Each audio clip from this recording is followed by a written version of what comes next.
It's been another dramatic day in the hunt that has gripped the nation. In the last few hours, it's been revealed that the force searching for Nicola Bulley is now being investigated themselves by the police watchdog. Lancashire Police referred itself to the IOPC this afternoon after it admitted its officers visited the 45-year-old's home 3 weeks before her disappearance. The force has come under mounting criticism in recent days over its handling of the case, especially over its decision to release details about her struggles with alcohol. And there have been several more developments today on the case too. Nicola's family pleaded with her to come home and revealed she has suffered a crisis after deciding to stop taking menopause drugs. And First Edition also has a new insight on why the police originally thought she must have fallen into the river. All that coming up though, but first, talkTV correspondent Holly Hudson joins me now in the studio to talk about Lancashire Police's self-referral. Holiday, good to see you. Lancashire Police have been in the spotlight constantly for the 3 weeks, pretty much since Nicola first disappeared, haven't they? Why have they taken this decision now? Well, I think it's no coincidence, really, is it, Tom, that it's 24 hours now since the police took that unusual step to divulge deeply personal details about Nicola, medical information, a move that has sparked an enormous backlash and added to the scrutiny already on them over their handling of this case. And as you said there, what they have done is refer themselves to the IOPC, the Independent Office for Police Conduct, the police watchdog, who essentially review investigations and handle police complaints. And what they've referred themselves over specifically is that incident on the 10th of January when they revealed they visited Nicola's home. Now, if we just sort of rewind back to yesterday, the police revealed in the press conference that Nicola was a high-risk case and had vulnerabilities. They didn't say at that point what those vulnerabilities were, but in a subsequent statement, they said that she was suffering from issues with alcohol as a result of her battle with the menopause, and crucially, that they had responded to a call, a report over concern for her welfare at her home just a few weeks before her disappearance. So that is what the police watchdog will now look into, whether there's any missed opportunities there, whether more could be done. And the government tonight as well, waiting in the Home Office, saying that they want regular updates. They also want to know why this information was briefed out at this time, because questions over the timing of this, whether it was necessary at all, and whether it's setting a precedent, a bad precedent. Yeah, and big questions on that today from MPs also wanted to know, although that is not what the IOPC are investigating, there's a lot of work to be done on this.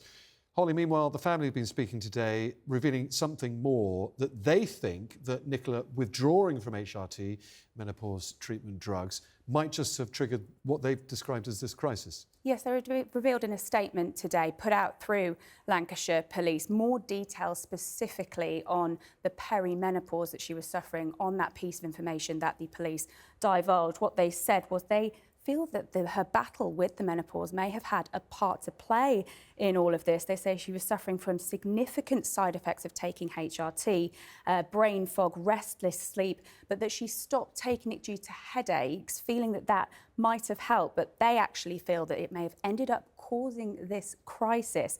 Now, interestingly as well, within this statement, they revealed that they were aware that the police were going to divulge this personal information. They say, although now Nikki would not have wanted this, there are people out there selling stories. This is appalling and this needs to stop. And a lot of this statement was sort of really focused on, centred on their plea really to the public to put an end to what they called wild theories and speculation and rumours about her private life, something they feel is distracting from finding Nicola, because of course it's 3 weeks tomorrow that she went missing with her dog up in Lancashire. The police, of course, maintain their working hypothesis is still that she went into the river, but at present we're still no close to finding her.